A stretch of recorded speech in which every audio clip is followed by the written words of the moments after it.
Sud Radio 10h midi, Valérie Expert. Débat. Les débats, les commentaires de l'actualité avec vous sur Sud Radio avec Alexis Bachelet. Bonjour Alexis, maire adjoint à Colombes, ancien député PS. Noémie Alioua, essayiste, journaliste pour i24 News. Bonjour. Et vous avez publié Les uns contre les autres aux éditions du CERF. Jad Zahab, dit Jad ou Jad Zahab, bonjour. Essayiste, et vous avez publié Retrouver la République, c'est aux éditions du Cherche Midi. Et Nicolas Jantet, directeur des centristes et conseiller de Paris. Bonjour à vous, le retour des politiques. Et oui, on était censurés pendant cette campagne présidentielle par le CSA. Absolument, on ne pouvait pas vous recevoir, donc on est ravis de vous retrouver. Point sur le pouvoir d'achat, une croissance à zéro, une inflation à 4,8%, des prix qui augmentent partout. Appelez-nous, vos témoignages sont importants. 0826 300 300. Vous avez forcément remarqué cette augmentation, en particulier en ce qui concerne l'alimentation. On a beaucoup parlé des carburants, mais l'alimentation, c'est absolument sidérant. PS et Insoumis se mettent quasiment d'accord, et puis 67% des Français veulent une cohabitation, mais seulement 35% Mélenchon Premier ministre. Voilà, commençons avec vos coups de cœur, vos coups de gueule. Commençons avec vous, Noémie. Oui, moi j'aime bien quand on peut encore être surpris par l'actualité, si vous voulez. Même dans les vieilles histoires comme celle de la guerre, j'aime qu'on puisse toujours découvrir des nouvelles choses. Alors je précise, ça ne fait pas de moi une pro-russe, mais c'est vrai que The Guardian a publié une enquête assez intéressante sur un fait qui est peut-être assez méconnu, et on aurait pu penser que c'est du Gorafi, mais pas du tout.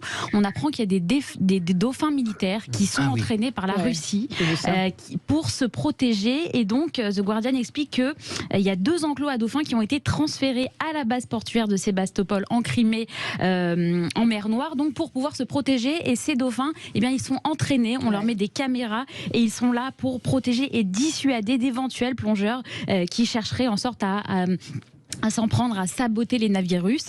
Ils sont donc là pour protéger. Alors ce n'est pas la première fois dans l'histoire qu'on utilise des dauphins. Ils ont été déjà utilisés à des fins militaires, notamment pendant la guerre froide par l'URSS, qui utilisait donc ces dauphins pour détecter les objets sous-marins, comme par exemple les mines. Et on sait que la marine soviétique avait aussi développé plusieurs programmes d'entraînement pour ces mammifères. Voilà, c'est intéressant de le savoir. Forcément, tout cela a toujours été très critiqué par les défenseurs des animaux. Parce qu'on est à une époque où les dauphins, on les enlève des parcs aquatiques, mais on les utilise à des fins militaires. C'est comme ça, c'est les Russes. C'est les Russes, mais les Américains apparemment aussi s'en servent. J'ai effectivement découvert cette information hier, je crois, et ça me choque un peu. Alors après, il y a le droit de la guerre, etc. Mais ce sont des animaux, et je pense qu'il serait temps aussi qu'à notre époque, on arrête de faire des animaux des objets. Voilà, mon analyse s'arrêtera là. Mais c'est vrai que des dauphins de guerre, ça m'a surpris. En temps de guerre, si vous regardez, on utilise des animaux pour sauver des êtres humains, puisque finalement, ces dauphins sont là pour protéger des navires et donc pour protéger des soldats. Donc, mais risque peut-être aussi d'être tués en cas d'attaque et autres. D'être explosés même si... Vous avez un avis, Alexis ? J'ai lu la même information que vous, donc ça m'a aussi étonné, voire même un peu choqué. Mais en même temps, je pense que toutes les armées n'utilisent pas des animaux en général, et en particulier des dauphins. Et quand on voit comment l'armée russe s'est comportée à Boutcha avec des êtres humains, il ne faut pas s'étonner qu'ils transforment des animaux en chair à canon pour le besoin de leur armée. Oui, absolument. Passons à votre coup de gueule, Nicolas Jantet. On revient d'ailleurs un peu vous allez voir la conclusion, on revient un peu à la guerre entre l'Ukraine et la Russie. Moi, je voulais revenir sur un événement dont on a quand même beaucoup parlé il y a quelques jours. C'est ces câbles de fibre optique qui ont été sectionnés et qui ont finalement privé d'abord les foyers de télévision et d'internet pendant des heures et des heures, mais des milliers et des milliers de foyers, mais surtout aussi paralyser des entreprises entières dans la transmission de leurs données. Et c'est un coup de gueule, d'abord un coup de gueule contre les opérateurs téléphoniques, parce que je m'étonne quand même qu'aujourd'hui, à l'aube du XXIe siècle, que nos câbles soient finalement si vulnérables. Ils sont enterrés, j'ai vu des reportages, ils sont enterrés sous la terre, il n'y a pas de protection, et je ne comprends pas que les opérateurs ne mettent pas par exemple des capteurs pour signaler des mouvements auprès. Donc finalement, aujourd'hui, presque tout le monde pourrait sectionner ces câbles et donc finalement privés d'Internet, et on sait combien aujourd'hui Internet, sans nos mails aujourd'hui, sans la télévision, puisqu'on regarde maintenant la télévision par Internet, on est dépendant.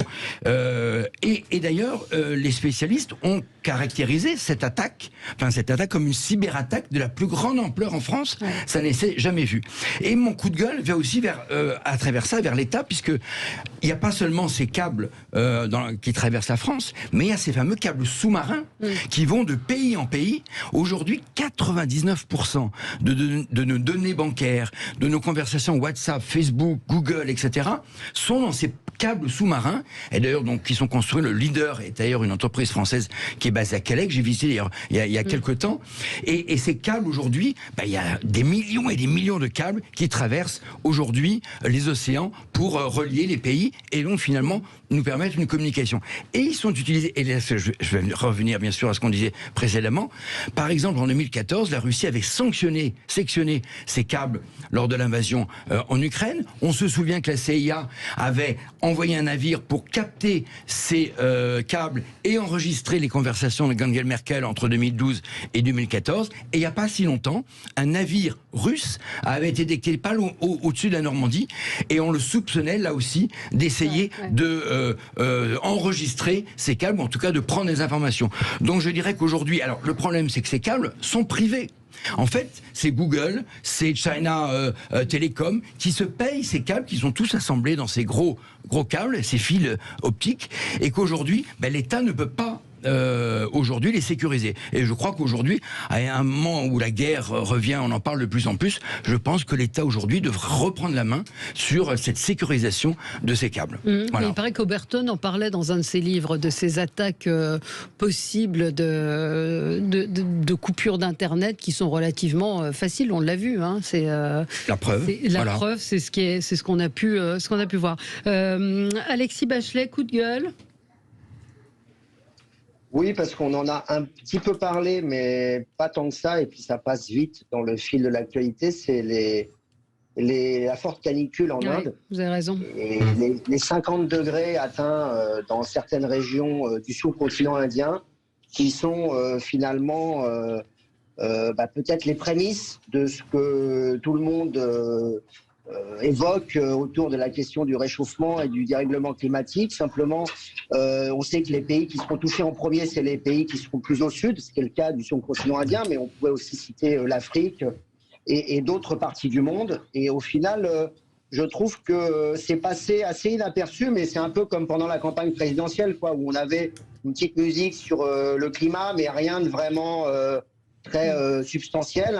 Il y a des sujets aussi très importants, évidemment, comme le pouvoir d'achat, l'énergie, mais je fais le lien avec l'inaction climatique finalement, c'est-à-dire que ça commence à chauffer vraiment, et puis pour l'instant on a des réponses qui ne sont pas à la hauteur, et on risque dans quelques décennies, peut-être même pas d'ailleurs dans très longtemps, de se retrouver avec des situations ingérables, parce que je peux vous dire que quand il fera 50 degrés en France sous l'effet de certaines canicules, ça sera pas là on en parlera à la télévision, et pas qu'un peu. Ouais. Madagascar a été il y a eu une grande sécheresse, et donc une grande famille sur la moitié de l'île il y a quelques mois, qui a entraîné bien évidemment beaucoup de morts, et effectivement c'est un sujet qui est préoccupant. Ouais. Absolument. On se retrouve dans un instant avec vous pour commenter l'actualité et le coup de cœur de Jadzab aussi dans un instant. Sud Radio, 10h midi, Valérie Expert. Sud Radio, 10h midi, Valérie Expert. Débat.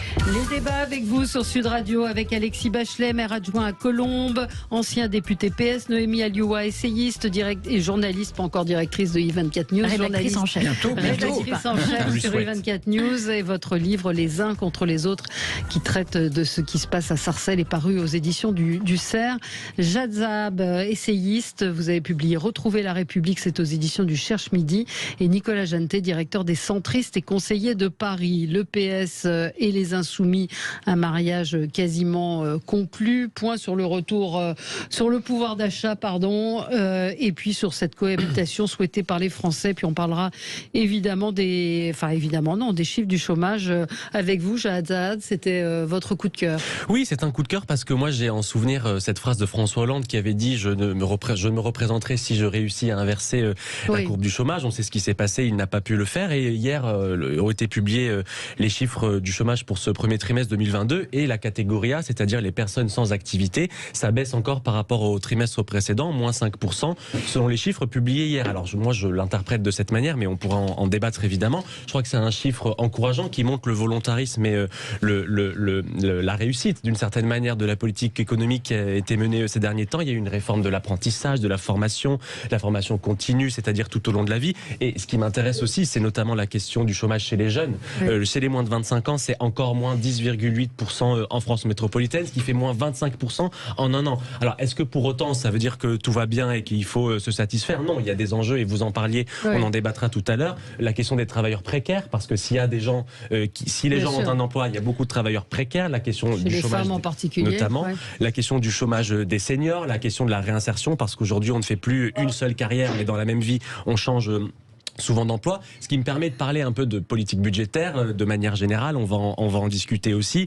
Moi, je considère que si on a pu faire notamment le quoi qu'il en coûte, c'est parce que on avait une trajectoire budgétaire respectueuse qui fait qu'on n'a pas augmenté les impôts et qu'on a pu baisser les déficits. Alors oui, l'élection présidentielle est passée et le programme d'Emmanuel Macron veut aller plus loin sur la protection des travailleurs, la baisse des charges pour les indépendants, etc. Mais ça fait le lien avec le sujet dont on parlera après. On est dans un contexte économique très particulier. Alors pardon pour ce terme un peu barbare, on est dans une phase de stagflation, c'est-à-dire peu de croissance et une inflation extrêmement importante, près de 4,5%. Et qu'est-ce qui va jouer là-dessus et comment on va pouvoir traiter cette question-là? Ça se joue à l'échelle de l'Union européenne et notamment de la Banque centrale européenne au niveau de la masse monétaire en circulation. Et vous allez comprendre où je veux en venir, non pas pour faire déjà campagne pour les législatives, mais pour expliquer quels sont les enjeux.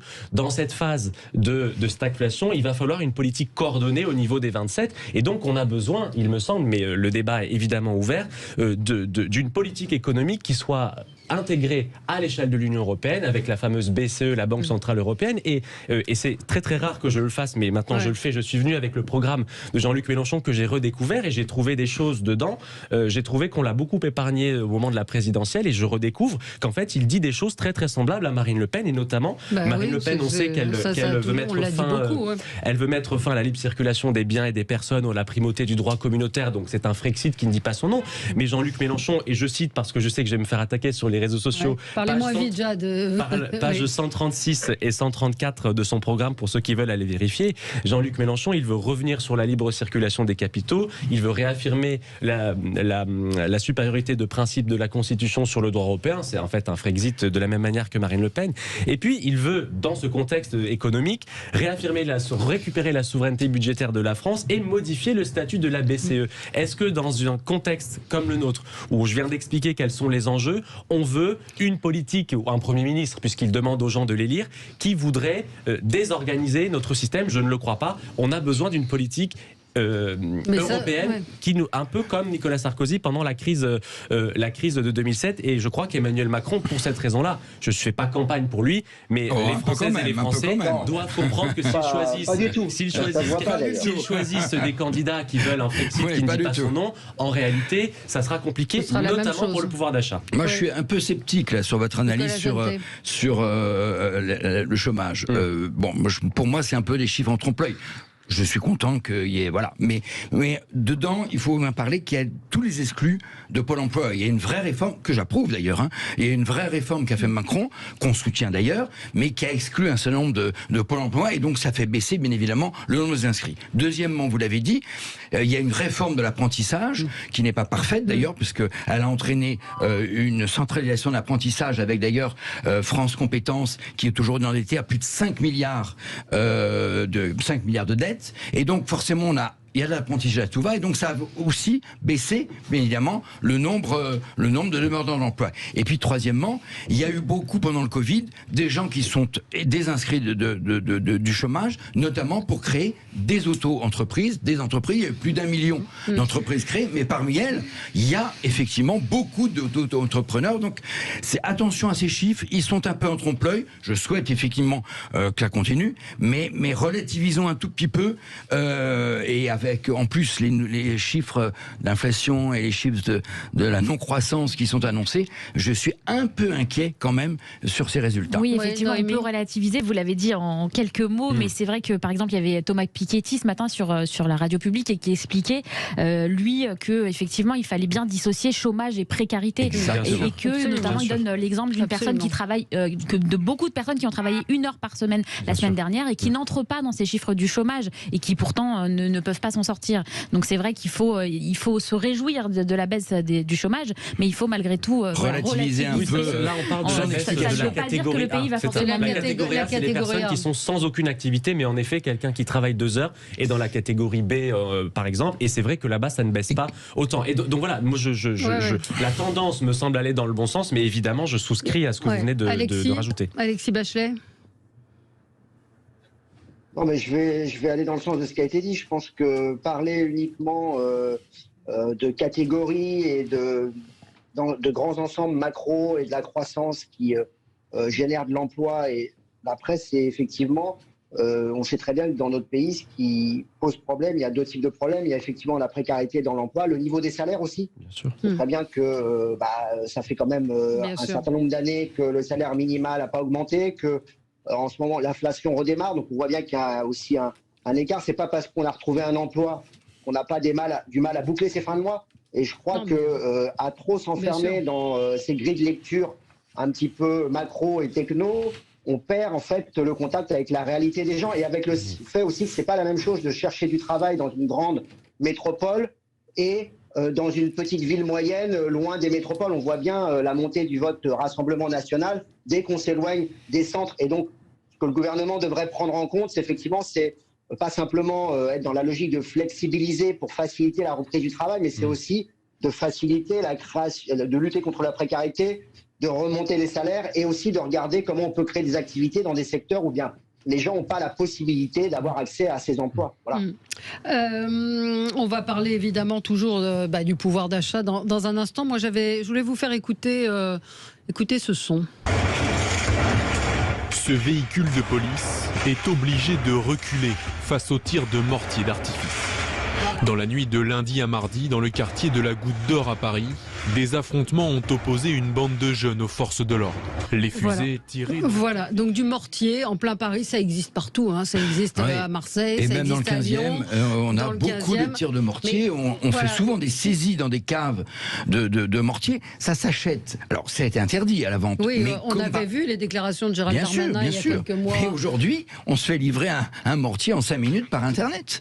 Et donc, ça devient aujourd'hui un jeu, c'est presque un jeu, des jeunes dans les quartiers, de tirer du mortier pour faire du bruit, et bien évidemment contre les forces de police, contre les pompiers quand ils arrivent dans les quartiers, et c'est un vrai fléau. Et là vous entendez le bruit que ça provoque. Oui, ça, les gens n'arrivent plus à dormir. Si on avait eu que ce son-là, on aurait pu se croire en Ukraine. Panique générale. Même moi, je suis souvent appelé la nuit en disant qu'est-ce qui se passe, il y a eu des tirs. Non, des tirs de mortier, et ça réveille un quartier entier, et c'est terrible, c'est vraiment terrible. Ouais. Alexis Bachelet, vous avez ce phénomène aussi dans votre ville? Pas de manière significative. Ouais. Je ne dis pas que ça n'a pas pu arriver. On a eu des problèmes de feux d'artifice, des problèmes au moment du jour de l'an. Il y a quand même des moments, le 14 juillet, il y a toujours des problèmes avec des gens qui jouent avec des pétards, et parfois c'est vrai qu'un très gros pétard. Non, moi le problème que j'ai eu une fois, c'est quand j'ai fait un mariage, vous voyez, à la fin de la cérémonie, les gens ont cru intelligent de sortir des espèces de lance-roquettes avec un bruit mais assourdissant. Ça a fait trembler tout le quartier de la mairie, et les gens appelaient la mairie, ils avaient l'impression effectivement qu'on était bombardés. Et ça c'était n'importe quoi. Et vous voyez, donc ça peut arriver même dans des moments festifs, il y a des gens qui font n'importe quoi. D'ailleurs, derrière, moi j'ai fait un signalement pour que, d'abord il y a des gens qui ont été verbalisés, parce que la police municipale était dans les parages. Et ensuite, moi, j'ai prévenu le maire pour qu'on fasse un courrier aux mariés en disant que ce qui s'était passé était scandaleux. Parce qu'il y a des choses qui sont inacceptables. C'était en plein jour, hein, je vous parle, c'était pas à minuit, c'était à 15h de l'après-midi. Enfin, il y a des choses, des fois, en tant qu'élu local, c'est vrai que vous assistez à des comportements de gens complètement irresponsables. Voilà. Oui, mais enfin, Et c'est pas que des jeunes, hein. Et c'est pas que des jeunes, parce que là, c'était pas non, des gamins. parce que même les tirs de mortier dans le 18e ont été à un moment utilisés par des habitants contre les craqueurs, contre les drogués. Donc il y a une généralisation de ce type de pratique qu'il faut, mais on ne peut pas l'interdire plus. On peut pas, il faudrait interdire Internet, c'est pas possible. On pourrait être un petit peu plus dissuasif. Un peu plus dissuasif. Parce qu'à mon avis, s'ils continuent à le faire, c'est quelque part qu'ils jouissent d'une forme d'impunité. Enfin, c'est vieux comme le monde. Les habitants sont excédés. Non, mais c'est devenu. Apparemment, c'est devenu très courant. Oui, il y a des gens qui trouvent ça. Ça devient presque un jeu. On est en pleine ville. Moi, je vais vous dire, on est quand vous êtes à l'hôtel de ville et que vous avez des gros tubes comme ça qui sont sortis sur le parvis de la mairie et que ça part et que ça fait un bruit assourdissant. Mais moi, je me suis dit, mais j'ai halluciné. J'ai halluciné. On était en plein jour à 15h. Bon, c'est arrivé qu'une fois. Mais c'est arrivé quand même, une fois. C'est déjà une fois de trop. Oui. Mais c'est un vrai sujet, un peu comme d'ailleurs la question des rodéos urbains.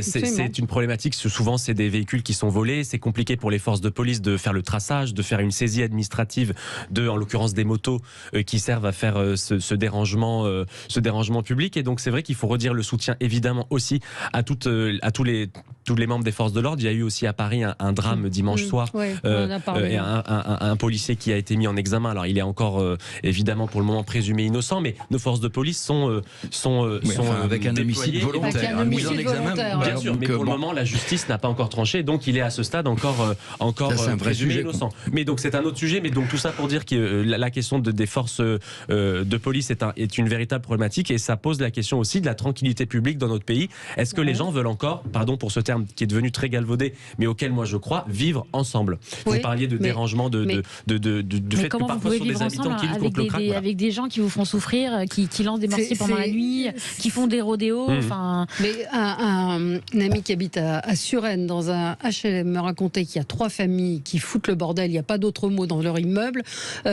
qui fument des pétards, qui dealent, qui montent à longueur de journée dans les ascenseurs, qui détraquent les ascenseurs. Il ne se passe rien. Alors ça, c'est un vrai problème que j'ai soulevé d'ailleurs moi au Conseil de Paris, c'est l'expulsion des familles qui posent problème. C'est extrêmement compliqué. Ça demande 5 années de procédure. Il faut prouver devant le tribunal, etc. C'est extrêmement compliqué. Moi, à mon bureau, j'ai une pile de dossiers comme ça, chez Paris Habitat, chez un certain nombre de bailleurs sociaux, où on essaye de mettre en place des procédures, mais c'est extrêmement compliqué parce que notamment les colocataires n'osent pas dénoncer devant les policiers, même de façon secrète, que leur voisin fait du bruit. Donc et dérange. On ne peut le faire quand il y a une condamnation de justice d'un des membres de la famille, quand il est condamné pour trafic de drogue. Là, on peut entamer une procédure d'expulsion de la famille entière, mais c'est extrêmement compliqué et ça prend des années. Alors, on va marquer une pause. Alexis, vous nous direz, vous, comment ça se passe à Colombes, si vous y êtes confronté, vous aussi. Sud Radio. Sud Radio. Parlons vrai. Parlons vrai. Sud Radio. Sud Radio, 10h midi, Valérie Expert.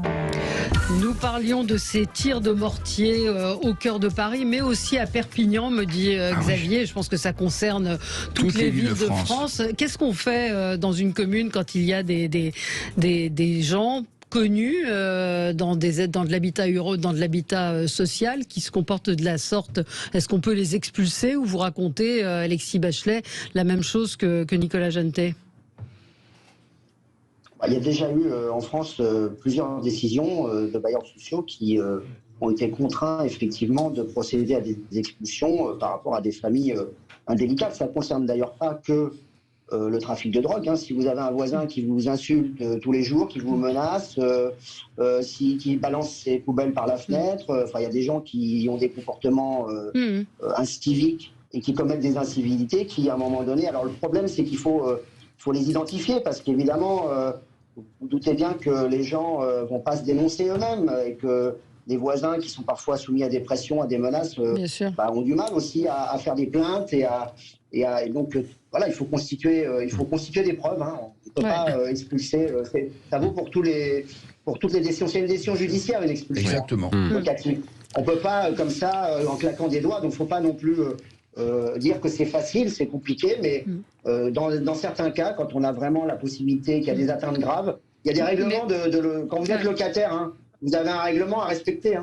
Mais vous êtes si obligé. vous l'employez de manière systématique, et ça vaut pour des faits de délinquance comme pour des incivilités graves. Hein. Mais vous êtes obligé de les reloger aussi, c'est ce qu'il faut préciser quand vous expulsez une famille. On a Guy en ligne qui voulait réagir à notre discussion. Bonjour Guy. Oui, bonjour Valérie, bonjour messieurs. Merci pour cette émission. S'il vous plaît, j'entends quelqu'un qui parle. Oui, donc là nous sommes en train de payer 50 ans de laxisme de la part de nos différents gouvernements. Il ne faut pas se leurrer. 50 ans de faiblesse, de comportement liquide, voire même gazeux. Il faut tout de suite mettre une force en opposition. Je regrette, l'attaque au mortier est une attaque à main armée. Prenez un mortier sur vous, vous êtes brûlé. Ah oui. Donc ces forces de police sont attaquées avec des armes à feu, elles répondent avec des armes à feu. Même s'il y a blessure grave, même s'il y a mort parmi les attaquants, tant pis, ça fait un exemple. Mais il faut rester solide. Oui, enfin, c'est qu'on ne peut pas abattre les gens comme ça dans la rue, mais c'est vrai que les forces de l'ordre, ce que vous soulignez, sont...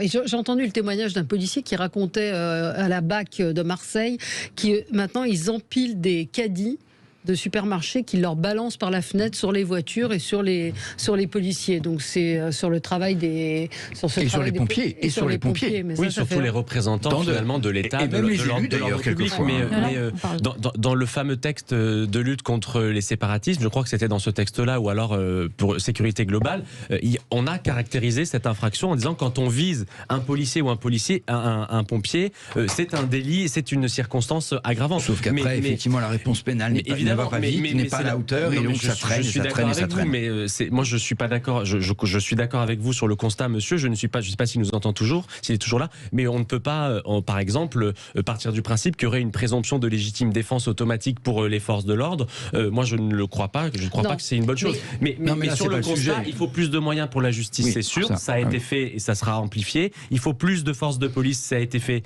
et ce sera amplifié. Construire des places de prison, ça a été fait, etc. Mais vous le faites le bilan de Macron. Alors on a encore pas une électorale. Juste en 10 secondes. Évidemment, il y a des incivilités partout en France et moi, je voudrais pas qu'on laisse croire que spécifiquement, ce serait dans certains quartiers ou dans certains endroits. Le président, il était avant-hier à Cergy. Bien sûr, mais il y a des quartiers, il y a des endroits sur le sol français où la promesse républicaine n'est pas réalisée partout à égale mesure. Ça n'est pas une légitimation de la violence parce qu'il faut la condamner et la combattre, quelle qu'elle soit et où qu'elle ait lieu sur notre sol. Mais il faut aussi le dire, et je regardais en venant une étude d'un géographe qui s'appelle Emmanuel Villain, je crois, qui a fait une étude sur la ligne du RERB. Et vous savez, la RERB, pour ceux qui ne sont pas en Ile-de-France, elle va du jardin du Luxembourg à la Seine-Saint-Denis. Et il dit, en 15 minutes de RER, on passe de, je crois, 68 médecins pour 100 000 habitants à 1,8. On passe de 10 000 euros de revenus à 38 000 à 10 000. On passe de 20% de personnes qui font des études à 75. Ça n'est pas une légitimation, mais il faut le dire aussi, le pacte républicain, c'est le régalien, mais c'est aussi l'éducation et la politique sociale. C'est pas du tout l'objet du débat. On est dans le 16e aujourd'hui. Appelez SOS Médecins. D'accord ? Appelez SOS Médecins. Il n'y a pas de médecin. Il n'y a pas de médecin. L'objet de mon propos était simplement de dire, parce que je souscris encore une fois à tout ce qu'on a dit, la violence n'est pas limitée à certains quartiers, ou ne laissons pas croire. Et c'est une minorité. Elle est plus importante dans certains quartiers. Non, il ne faut pas dire ça. On ne peut pas pointer du doigt des populations. C'est l'exception. Ce sont des exceptions. Il y a des populations partout. Un interphone, il y a un grillage parce que le commissariat a été attaqué plusieurs fois au mortier. Bien sûr qu'il y a des quartiers dans lesquels il est beaucoup plus difficile de vivre que dans d'autres. Mais disons aussi que les habitants de ces quartiers, mais c'est ce que vous disiez tous, c'est pour ça qu'on n'est pas en désaccord. Les habitants de ces quartiers sont eux aussi les premières victimes. Voilà, c'est ça. C'est ce que nous dit Fatia. Elle dit venez chez moi à partir de 18h jusqu'à 5h du matin, c'est l'enfer. Voilà, c'est exactement ça. Donc ce sont ces habitants, quand je je vous parle de ce HLM de Suresnes, ce sont ces habitants qui sont perturbés par des délinquants, par des racailles. C'était important pour moi de ne pas associer tout le monde. Voilà, ce sont des minorités qui embêtent aussi les habitants de ces quartiers. C'est pour ça que je pense qu'il faut protéger la police, il faut protéger les policiers, il faut se mettre de leur côté. Et quand j'entends, alors là, on va parler peut-être un petit peu plus de politique politicienne après, mais quand j'entends moi les propos de la France insoumise sur la police, je suis terrifiée parce que je trouve que justement on est exactement dans l'inverse de ce qu'il faudrait. Ils sont plutôt dans l'attaque ils vont qu'autre jusqu'à chose. vouloir désarmer la police municipale. Je trouve ça très très dangereux. Donc ça va très très loin. Quand on voit que l'ultra-violence se développe, c'est ce dont on parle là depuis tout à l'heure, il faut au contraire protéger les policiers, leur donner les moyens d'agir pour protéger la population. Systématique, vous allez me dire dans un camp peut-être comme dans l'autre, mais Clémentine Autain, au lendemain ou le jour même de ce qui s'est passé au Pont-Neuf, a mis en accusation la police. Sans connaître le dossier d'ailleurs. Sans connaître le dossier et systématiquement... Il y a une haine de la police. Chez ces gens-là, il y a une haine du flic naturellement. On va le voir bientôt d'ailleurs. Le 1er mai, il va y avoir des manifestations ce dimanche. On a l'habitude au cours de ces manifestations de voir la moitié de Paris dégradée parce que c'est la logique des Black Blocs. Donc il faut s'y attendre. Mais ce dont on vient de parler, je vois les réactions de certains de nos auditeurs, c'est aussi ce qui fait que les citoyens français en ont marre. Fatia, elle dit le préfet, il le sait, et puis il ne fait rien. Parce qu'il n'a pas les moyens de le faire. C'est parce qu'il n'y a pas assez de policiers. On est depuis 20 ans, on est dans le laxisme sur l'insécurité. Pas assez de policiers, pas assez de magistrats. La réponse pénale n'est pas à la hauteur et n'est pas assez rapide. Voilà, on a la conclusion de 10 années de laxisme sur le côté insécurité. Alexis, 10 années, 20 ans, 20 aussi, ans, oui, parce que Nicolas Sarkozy, il a aussi supprimé. Revenons pas là-dessus. Non, quand même. Alexis Bachelot. Non mais c'est intéressant ce que dit Nicolas. Il dit 10 mais pas 15. Voilà. Parce que les RGPP, il a soutenu. Il a soutenu la... Oui, on va pas revenir sur ce débat pendant la présidentielle. Du problème. Les 10 000 suppressions de policiers sous l'époque de Sarkozy. Nicolas, tu peux dire j'ai changé d'avis. Nicolas, tu peux dire, il y a 15 ans, je me suis trompé. Je pensais qu'il fallait moins de policiers, moins d'infirmières. Je le dis. Et aujourd'hui, je reconnais qu'il en faut plus. Je l'ai toujours dit, Nicolas Sarkozy s'est trompé en supprimant 10 000 policiers à cette époque-là. Oui, j'ai toujours dit. Il faut qu'on te rectifie. Il faut aussi dire, il faut aussi dire que dans la plupart des communes, y compris des communes de gauche, qui a placé pour en parler, on a une police municipale armée, on a des caméras et on met les moyens qu'on peut mettre, mais financièrement, on n'est pas aidé. Non. On le fait au détriment d'autres choses. On le fait au détriment de certains équipements publics. Donc il faut. Ouais, non, pas tant que ça. Pas tant que ça. La police municipale, elle existe. La police municipale, elle existe depuis 20 ans. Donc, excuse-moi, Nicolas, il y a 20 ans, on n'était pas aidé. À Paris, on a pourtant une maire de gauche et elle ne veut pas armer sa police municipale. Alors, donc, il faut arrêter aussi d'être systématiquement dans la recherche de la polémique et d'opposer les uns qui seraient systématiquement laxistes aux autres qui ont tout compris parce qu'ils veulent plus de police et plus de justice. Nous aussi, on veut de la police et de la justice, mais on veut une justice qui fonctionne bien et une police qui fait son travail correctement. Est-ce que c'est trop réclamé? Non. Allez. Donc le problème, c'est qu'il y a aussi des gens qui sont dans la prison. Dans la Et rappelez-vous de l'affaire Ziet Bouna. Forcément, on était à Clichy-sous-Bois, c'était des jeunes, donc forcément, c'était des délinquants. On est obligé de s'en souvenir, il y a eu des émeutes en 2005 qui ont enflammé les lieux pendant des semaines. C'est pas parce que pas tous en même temps. La police, 100% raison. Donc essayez d'être équilibré dans vos propos. Non, la police n'a pas 100% raison. La police n'a pas 100% raison, évidemment. Il y a quelqu'un qui a dit qu'il faut toujours être du côté de la police. Oui. Non, s'ils font une erreur, il ne faut pas être du côté de la police si elle fait une bavure. Mais on peut pas. Je pense que si vous mettez une balance. Je ne sais pas de quel côté elle penche sur la responsabilité. Mais peu importe, Valérie. Peu importe. Une bavure, c'est déjà une bavure de trop. Oui. Ouais. Et des policiers brûlés, c'est aussi des policiers brûlés de trop et des policiers. Et c'est aussi scandaleux, ça ne devrait pas arriver. Et on le dit. Voilà. Allez, on soutient notre police parce qu'on en a besoin. On marque une pause et on se retrouve dans un instant. On va parler de notre pouvoir d'achat. Et appelez-nous pour nous raconter ce que vous constatez, vous, dans vos supermarchés. À tout de suite. Sud Radio 10h midi, Valérie Expert. Débat. Avec vous sur Sud Radio, avec Nicolas Jantet, Noémie Alioua, Jad Zahab et Alexis Bachelet. Parlons de notre pouvoir d'achat, recul de la consommation des ménages, inflation, guerre en Ukraine. L'activité française a stagné avec une croissance nulle. C'est une estimation qui est évidemment très inférieure à ce qui était attendu. On avait prévu 0,3% de croissance. L'inflation en avril a atteint 4,8% sur un an selon l'INSEE. Ça ne cesse d'augmenter partout. On a parlé beaucoup de l'énergie. On a invité cette semaine un des journalistes de 60 millions de consommateurs qui nous parlait de la hausse, par exemple, de 40% des pâtes sur les premiers prix. C'est colossal. Et puis, donc, cette augmentation, fruits frais plus 5%, fruits de mer plus 7%, filet de bœuf, le bœuf 7,7%, les pâtes, voilà, plus de 10%, le poisson, les tomates plus 23,8%. Évidemment, on évoquait avec vous le chômage, la précarité. Les plus précaires sont les premiers touchés. Quelle réponse politique? Le chèque alimentation, dont on ne sait pas très bien comment il va fonctionner, proposé par Emmanuel Macron. Là, on est dans une situation très compliquée. Je ne sais pas qui veut, Jade. Oui, on est dans une situation très compliquée qui remonte à la sortie du Covid, parce que l'activité économique a repris d'un coup. Donc, il y a eu une inflation extrêmement importante. Il y a eu ensuite la guerre en Ukraine, avec, on sait que l'Ukraine est un peu un réservoir en blé et en matières premières pour l'Europe et pour le monde. Et donc c'est ce double phénomène avec une croissance qui diminue un peu, où tous les prix augmentent, ça devient très difficile de se chauffer, de s'habiller, de manger des produits des produits frais. Et donc il y a l'enjeu à court terme, c'est le blocage des prix, c'est la réindexation par exemple des pensions de retraite sur l'inflation, etc. Et puis l'enjeu à très long terme, c'est qu'on se rend compte encore qu'on est très dépendant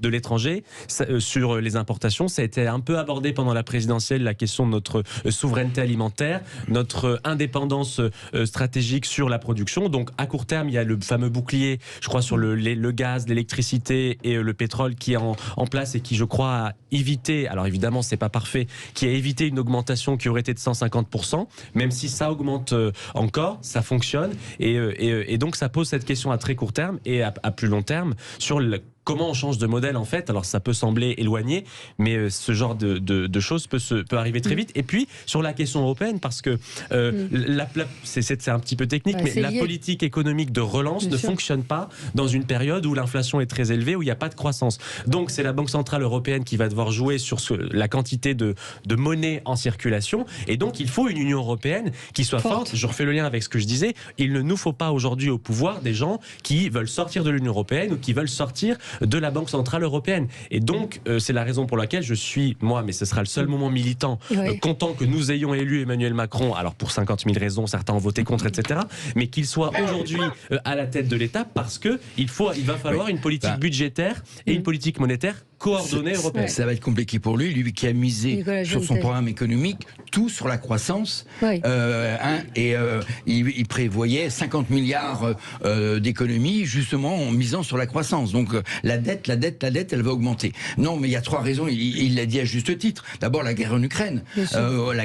L'Ukraine, qui est le premier importateur de blé et d'huile de tournesol. Deuxièmement, n'oublions pas qu'en ce moment, la Chine est en train de se confiner à nouveau. Donc on manque de composants électriques, et il y a encore dans le nord de la France des usines qui ne fonctionnent pas aujourd'hui en automobile parce qu'il manque des composants. Et puis troisièmement, effectivement, et tu l'as dit à juste titre, il y a une très très forte reprise après le Covid. Donc les prix ont augmenté parce qu'il a fallu remettre en fonctionnement toute l'économie, et aujourd'hui les prix n'ont pas baissé, donc il y a une très forte tension sur les prix, effectivement, et ça va s'aggraver probablement dans les semaines. Ça va s'aggraver, c'est ce que nous a dit le rédacteur en chef de 60 millions de consommateurs. Le pire est à venir. Oui, parce qu'il y a une hausse du prix de l'énergie, il y a une hausse des salaires, puisque les salaires ont augmenté, et donc hausse des prix hausse des salaires. Parce que de plus en plus d'employeurs ont du mal à trouver sur certaines catégories des salariés, notamment certaines dans la manœuvre spécialisée, et donc les salaires ont augmenté dans beaucoup de métiers. Et puis hausse du prix de l'énergie et hausse des matières premières. Les retraités, on a pas mal de retraités qui nous écoutent, et Xavier nous dit, on va devoir attendre juillet pour pour que notre retraite soit revalorisée. Et ce paradoxe, moins de chômage, mais en même temps moins de consommation aussi. Il me semble qu'on peut s'attendre à des mouvements sociaux phénoménaux l'année prochaine. Moi, je vois bien des gilets jaunes puissance 1000, des mouvements, des révolutions, parce que là, on parle de pouvoir d'achat et c'est très technique, etc. En fait, ça touche la vie des gens qui ne peuvent pas se chauffer, et qui ne peuvent pas aller au travail parce que tout simplement, ça coûte beaucoup trop cher, qui ne peuvent pas se nourrir, et donc qui ont une vie de plus en plus difficile, alors même qu'ils continuent à travailler comme avant. Et cette question du pouvoir d'achat, elle est centrale, elle touche vraiment la vie des gens de façon extrêmement concrète. Et encore plus, vous avez parlé rapidement de la guerre en Ukraine, mais s'il y a vraiment un embargo sur le gaz, sur le pétrole, les prix vont encore devenir exorbitants. Comment les gens vont continuer à vivre dans ces conditions? C'est pas possible. Alexis Bachelet? Non, mais ça a été dit, toutes les conditions d'une crise économique et donc sociale sont réunies aujourd'hui. Parce qu'en plus, je pense que les perspectives ne sont pas bonnes en Ukraine. On est parti pour un conflit qui va durer. On a bien l'impression que Vladimir Poutine veut obtenir des succès significatifs. Et les Ukrainiens vont se défendre comme ils l'ont fait depuis le début de l'invasion, avec toute leur énergie. C'est une nation qui aujourd'hui est soudée pour défendre son intégrité territoriale. Donc malheureusement, les mesures qui ont été prises ne peuvent que s'aggraver, y compris l'embargo sur le pétrole et probablement à terme, si le conflit s'enlise, un embargo sur le gaz. D'ailleurs, vous avez vu que c'était les Russes qui eux-mêmes avaient commencé à utiliser l'arme du gaz contre des pays qui sont notamment la Pologne en pointe dans la coalition qui soutient l'Ukraine, mais aussi la Bulgarie. Donc c'est des alertes qui doivent nous faire simplement faire évoluer notre modèle, notre mix énergétique. Absolument.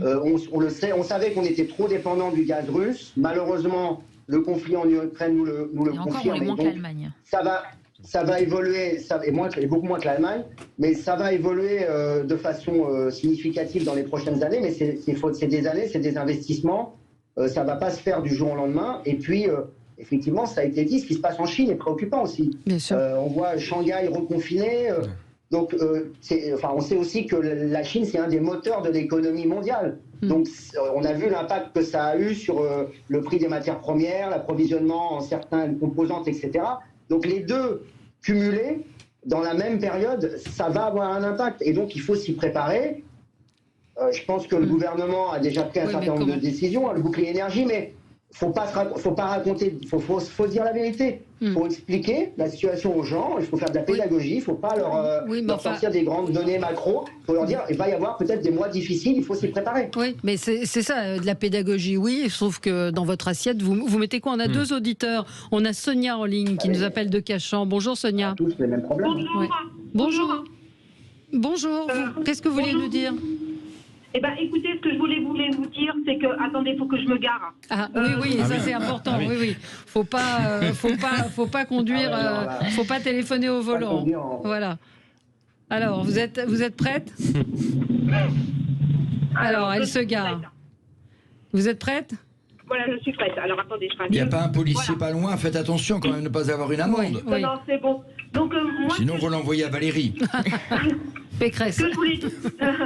Ce que je voulais dire, c'est que tous vos discours au niveau de ce que vous dites, aussi bien les politiciens que les journalistes, que souvent les gens du showbiz, ça me fait franchement rigoler. Parce que nous, la classe populaire, qui avons un petit salaire, on n'est pas moins humains que vous, on l'est tout autant, si ce n'est plus. Mais on n'a jamais dit le contraire. C'est ce qu'on est en train de dire. Mais parce que quand on est en train de dire oui, l'Ukraine, faut les aider. Moi, j'ai reçu encore hier un papier de mon office d'HLM, comme quoi j'allais avoir 50 € en plus de charge au niveau du gaz par rapport à la guerre de l'Ukraine. Moi, mes 50 €, c'est ma cantine pour le poids. Mais oui. Oui, bien sûr. Donc, quand vous parlez il faut faire de la pédagogie et tout, votre pédagogie, pédagogie, pour vous la garder, parce qu'on n'a pas besoin de pédagogie. Non, mais Nous, ce qu'on a besoin, c'est de payer notre loyer et de manger, et de faire manger nos enfants. C'est ce que, oui, mais c'est ce que j'ai dit. C'est ce que j'ai dit à Alexis Bachelet. Je lui ai dit, ok, de la pédagogie, mais qu'est-ce qu'on dit aux gens qui ont une assiette vide et qui ne peuvent pas. Est-ce que c'est à l'État de, je ne sais pas, d'accompagner, de faire des chèques. Vous entendez la détresse de Sonia. C'est compliqué. Comment vous allez faire, Sonia? Comment vous faites? Est-ce qu'au quotidien? Le problème, écoutez-moi, quand on voit Biden parler à coups de milliards, on va donner 33 milliards à l'Ukraine. Même son peuple américain, à mon avis, il n'est pas d'accord là-dessus. Parce que son peuple américain aussi, il y en a qui crèvent la faim en Amérique. Sûr. Alors quand il entend son président dire on va donner 33 milliards d'euros à l'Ukraine, c'est quoi ça? C'est quoi? C'est une guerre, c'est malheureux. Toutes les guerres sont comme ça, c'est pas la première. Comme par hasard, on parle pas du Yémen, on parle pas de peuple qui souffre, à qui on fait la guerre depuis des années, et maintenant on va payer pour l'Ukraine. Mais vous attendez quoi comme solution? Qu'est-ce que vous aimeriez, Sonia? Moi, je ne veux pas qu'on s'immisce dans cette guerre. C'est malheureux, mais c'est pas notre guerre. On sort d'un Covid, basta. Mais quel rapport avec le pouvoir d'achat? Ça n'a rien à voir. Eh ben, le pouvoir d'achat, bien sûr que ça a un rapport. Tout est en train d'augmenter par rapport à la guerre en Ukraine. Regardez le prix du gaz. Regardez le prix des denrées. C'est pas pardon, et quand on disait pédagogie, c'est pas pour nier le réel, c'est pour on essaie de se poser la question pourquoi ça augmente tant et d'un coup. Et on ne donne l'argent que la France a fait un soutien financier à l'Ukraine, mais il était déjà dans le budget. Il n'y a rien d'extraordinaire. La raison, c'est que mais je pense que c'est ce que vous dites aussi, les prix augmentent en Ukraine parce que l'Ukraine produit du blé, produit de l'énergie que nous consommons, et donc c'est la raison pour laquelle moi je comprends complètement ce que vous vivez. Nous aussi on le vit. Voilà, c'est ça. C'est que l'Ukraine ne peut plus exporter son blé à cause de la guerre. Et de l'huile de tournesol. Et le tournesol. Donc le soutien, c'est ça. Le soutien de la France à l'Ukraine serait pas de l'argent qu'on aurait enlevé de la poche des Français. C'est pas du tout ça. C'est simplement de dire que la guerre en Ukraine, parce qu'on est tous dépendants, et c'est pour ça que si demain on produit nous-mêmes notre alimentation, on produit nous-mêmes notre gaz, on produit nous-mêmes notre énergie nucléaire, et on pourra être indépendant. Mais je comprends complètement ce que vous traversez, parce que l'essence est nécessaire pour aller travailler, etc. Mais voilà. Mais pour faire ça, cher ami, il faut aussi remettre en cause certains dogmes de la mondialisation et de l'Union européenne. Et tout à l'heure, vous dites oui, il ne faut pas critiquer l'Union européenne parce que c'est le Frexit. C'est pas vrai. C'est pas ce que j'ai dit. On a le droit de remettre en cause. Si, vous avez fait un raccourci, c'est évident. Non. Moi aussi, je l'ai lu, le programme de Jean-Luc Mélenchon. Il n'est pas écrit le Frexit. Vous savez très bien. C'est essayer d'effrayer les gens. C'est normal. Non, Si, quand on dit qu'on veut mettre fin à la libre circulation des capitaux et qu'on veut revenir sur la primauté du droit européen, c'est un Frexit qui ne dit pas son nom. Et vous le diriez de Marine Le Pen aussi, d'ailleurs. Moi, j'ai été très surpris qu'on ne le dise pas de la même manière. Et j'ai le programme là, c'est pour ça que je l'ai amené. C'est écrit noir sur blanc. On ne peut pas m'accuser de mauvaise foi là-dessus. Alexis, et puis après Noémie sur... Noémie, je voulais rebondir peut-être sur ce que disait Sonia. C'est très intéressant parce que je trouve que c'est symptomatique du retournement qu'on va voir, qui va se passer finalement dans l'opinion publique. C'est-à-dire qu'au départ, toute la population globalement soutenait bien sûr l'Ukraine massacrée par la Russie, mais plus on va sentir les conséquences de cette guerre, et plus les gens vont se dire oulala, il y a une influence et des conséquences directement sur nos vies, et donc on ne veut pas se mêler de cette affaire-là. Et je pense que plus ça va aller dans le temps, et plus l'opinion publique va se retourner, exactement comme ce qu'on vient d'entendre dans le témoignage de Sonia, des gens qui vont se dire attention et qui vont peut-être freiner les ambitions de Macron, qui lui, on sait, a envie de s'imposer au niveau européen. Non, il y a deux choses différentes. Macron est quand même en pointe il essaie de forcer à l'embargo. Je veux dire, lui, il est persuadé qu'il faut agir plus, qu'il faut s'investir plus dans cette guerre auprès de l'Ukraine, etc. Et je pense que quand il va y avoir un retournement de l'opinion publique, lui-même va remettre peut-être aussi en question sa propre stratégie, celle qui est la sienne depuis le début de cette guerre. Oui, Alexis. Mais ce qu'il faut dire, parce que peut-être il y aura un retournement de l'opinion, ou peut-être pas, on n'en sait rien. Mais d'abord, on ne prend pas de l'argent de la poche des Français pour donner aux Ukrainiens. Exactement. Et qu'on le veuille ou non, on est impliqué. On est dans le continent européen. Kiev, c'est à 1000 km. C'est à quelques heures d'avion. 2 heures d'avion. Et Kiev et l'Ukraine, la Russie, c'est deux grands pays qui sont producteurs de matières premières. On a dit aussi, à eux deux, ces pays-là fabriquent 25% du blé mondial. Donc évidemment que quand l'Ukraine ne peut plus exporter son blé parce que ses ports sont sous blocus, militaire russe, ça a un impact sur le prix des aliments, de l'alimentation. C'est ça qu'il faut dire aux gens. Alors la dame, elle dit oui, mais moi je m'en fous de l'Ukraine. Mais c'est pas le problème. Le problème, c'est que de toute façon, qu'on le veuille ou non, on est impacté, on est concerné. Après, on peut dire, comme certains pays, on en fait le moins possible. Et objectivement, par rapport à d'autres pays, la France n'est pas le pays le plus en appui, même s'il y a les déclarations de Macron, il y a les chiffres, les livraisons d'armes, etc. On est loin derrière. On est derrière l'Estonie. On est derrière la Pologne, on est derrière la Slovaquie pour l'aide à l'Ukraine. Alors, il faut arrêter de se gargariser en disant on aide l'Ukraine. C'est pas vrai. On est un des pays qui aide le moins l'Ukraine. Bon. Donc, c'est pas ça le problème. Le problème, c'est qu'effectivement, on est en Europe, dans un continent où effectivement, il y a des interdépendances très fortes entre les économies du monde. Et aujourd'hui, on en paye le prix, alors que depuis des années, il y a des gens qui disent attention, si on va trop loin dans l'interdépendance, la mondialisation, s'il y a des crises, on va en subir les conséquences. Et bien aujourd'hui, on y est. Voilà. Et alors, donc les discours un peu iréniques sur il n'y a pas de problème, Union européenne, la mondialisation, bah si, aujourd'hui les problèmes, on se les prend en pleine figure. Camille, elle nous dit, une connaissance m'a dit que l'histoire de l'huile de tournesol, c'est parce que les gens s'étaient précipités pour faire des provisions, mais il n'y a pas que ça, il y a un vrai problème d'approvisionnement. Ce que nous disait aussi le journaliste de 60 millions, ça va être la moutarde, il n'y a plus de graines de moutarde, il y a beaucoup de produits qui vont manquer, et l'augmentation du blé, c'est lié. Et puis ça va continuer, parce qu'en ce moment, c'est la guerre en Ukraine, donc on peut pas cultiver le blé. Donc puisqu'on le reçoit pas, c'est un cercle vicieux. Allez, petite pause de pub, on aura Bruno en ligne avec nous. Tout de suite. Sud Radio 10h midi, Valérie Expert. Débat. Les débats avec vous jusqu'à midi. On parle de pouvoir d'achat, d'inflation. Bruno est en ligne avec nous. Bonjour Bruno. Oui, bonjour Nathalie, bonjour tout le monde, à vos chroniqueurs, éditorialistes. Alors, juste à propos du pouvoir d'achat et de l'inflation, et ce qu'il faut comprendre, c'est qu'en fait, l'inflation, elle était déjà là bien avant. En fait, elle date de 2008-2009. À partir du moment où les banques centrales ont commencé à faire du quantitative easing. En fait, ils ont augmenté la masse de monnaie. Oui. Cette masse de monnaie qui a augmenté a été absorbée d'une part par les États et d'autre part par les marchés financiers. D'accord ? Les marchés financiers, maintenant, en fait, l'argent financier qui est dans ces marchés commence à déborder. Il a commencé à déborder sur les matières premières. L'énergie en fait partie. C'est pour ça que le pétrole avait augmenté il y a déjà quelques années. Ça avait déjà commencé. Le cycle avait déjà débuté. Sauf qu'on s'en était pas aperçu encore. Et ça s'était cantonné au marché financier, ça a commencé sur le pétrole, ça a donné les gilets jaunes, ce genre de choses.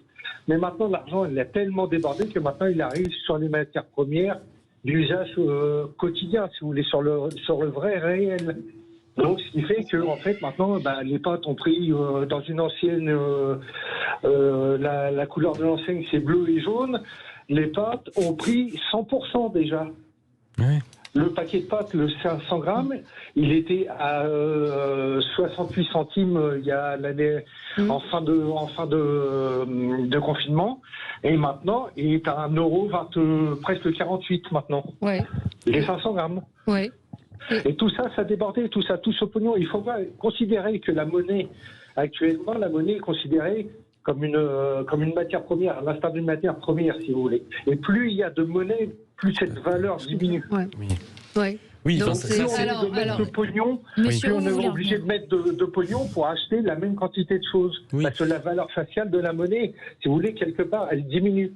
Oui, c'est ça. Oui, c'est l'explication en effet économique pour les gens qui nous écoutent. Ce qu'on appelle la politique de quantitative easing, c'est une capacité de la Banque centrale européenne à mettre de la monnaie en circulation, ce qu'on appelle de la masse monétaire. Et donc, plus il y a de monnaie en circulation, plus la valeur de la monnaie baisse et donc les prix augmentent. Mais il faut le dire aussi, l'inflation n'est pas toujours mauvaise parce que dans la théorie économique, c'est un arbitrage. C'est très keynésien, pardon pour les détails. L'économiste Keynes, on arbitre entre le chômage et l'inflation. Et donc, parfois, la Banque centrale rajoute de la monnaie ou rachète de la monnaie parce qu'on joue sur le niveau d'inflation et sur le niveau de chômage. Là, on le disait, le chômage baisse, il a baissé de manière générale un peu dans tous les pays d'Europe et donc l'inflation repart un peu à la hausse. Et donc le rôle de la Banque centrale, et vous avez raison, tout à fait raison Bruno, ce que va faire la Banque centrale dans les prochaines semaines, ce qu'elle va devoir faire, c'est de durcir la politique monétaire parce qu'il y a une question aussi de taux de change, parce que l'Europe, elle importe, elle exporte avec notamment le dollar.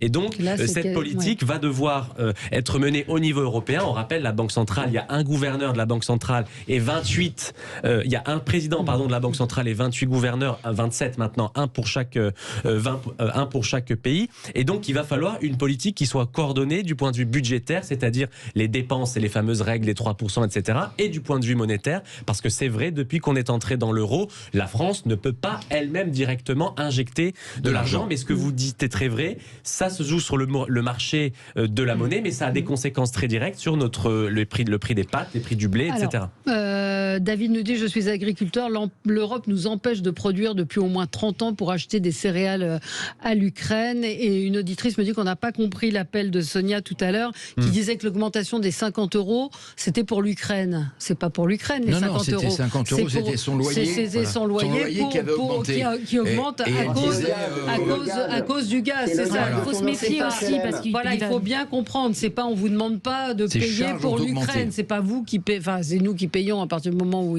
c'est l'État. Mais là, on vous demande pas pour votre HLM de payer pour votre loyer 50 € pour l'Ukraine. C'est le gaz qui a augmenté. Voilà. Et les bailleurs sociaux, tous les bailleurs sociaux aujourd'hui sont obligés de répercuter l'explosion du prix de l'énergie. Et nous, même en tant que commune, nos factures pour tous nos équipements publics, les écoles, les piscines, etc., ça explose. Mais les usines, c'est pour ça que ça touche malheureusement, ça touche, et évidemment l'économie aussi, ça touche tout le monde. Voilà. Tout le monde est impacté. Oui. Juste, il faut se méfier aussi de tous ceux qui vont utiliser la guerre en Ukraine pour augmenter leurs prix. Il faut bien faire attention à ça, parce que sans doute que ça va être aussi utilisé par un certain nombre d'entreprises, alors qu'il n'y a pas forcément des répercussions directes. Vous savez combien ils sont à la répression des fraudes? Bon, je dis juste ça comme ça en passant, pas assez. Un mot quand même sur cet accord PS-LFI, donc un accord annoncé puis rétro-pédalage. Dans un communiqué, les socialistes avaient annoncé qu'un accord avait été trouvé dans l'optique d'une alliance législative, et puis une heure plus tard, le parti a fait machine arrière. Vous qui avez été député PS, Alexis Bachelet, vous en pensez quoi? D'abord, je précise que je suis plus au PS. Non, j'ai dit que vous avez été. Non, mais c'est important. Mais t'es d'accord, simplement pour dire que moi, je suis sur la position de Lionel Jospin. D'accord. Je pense que vu la situation à gauche, on a vu ce que les divisions ont coûté à l'élection présidentielle. Qu'il y ait une tentative de s'unir pour les élections législatives, j'ai vu que ça faisait pas plaisir à tout le monde. Enfin, vous avez quand même deux visions de la société différentes. Il y a des gens qui passent maintenant et des programmes qui n'ont rien à voir. Laissez-le terminer. Les programmes, ils se mettent. On va pas réécrire les programmes de tout le monde. Simplement, le principe d'un accord électoral, c'est qu'on discute avec des gens avec qui on n'est pas forcément d'accord sur tout. Ah oui, mais enfin, il faut que les bases programmatiques soient tous en même temps. Mais je sais qu'aucun de mes trois contradicteurs ne votera pour l'union de la gauche. Donc c'est pas étonnant que vous réagisiez. Mais non, mais moi je suis pour le retour parce que la PS de gouvernement, moi, ce que j'attends des familles politiques de gauche, à laquelle je n'appartiens plus, puisqu'aujourd'hui je ne suis plus encarté dans un parti, mais j'ai été longtemps au PS, et donc je trouve ça normal que le PS, avec Europe Écologie, les communistes et les Insoumis, qui aujourd'hui représentent 75% du vote de gauche, même un peu plus même, et ben c'est normal qu'il y ait une discussion et qu'on essaie de construire une plateforme commune. Et je note d'ailleurs, et ça a l'air d'inquiéter beaucoup de gens, que les Français ne seraient pas opposés à une forme de cohabitation entre le président de la République sauf qu'ils veulent pas de Mélenchon. Parce que je suis pas... Mais d'accord, ils ne veulent pas de Mélenchon, mais à un moment donné, il faut choisir entre deux problèmes. Soit vous avez Macron pendant 5 ans avec tous les pouvoirs, soit vous avez autre chose. Et l'autre chose, aujourd'hui, il est pas ailleurs qu'à gauche. Je ne comprends pas pourquoi vous dites que vous êtes d'accord avec François Hollande. Il dit c'est un accord inacceptable. Ça voudrait dire que le prochain gouvernement serait à mettre en cause... Lionel Jospin, pardon. D'accord.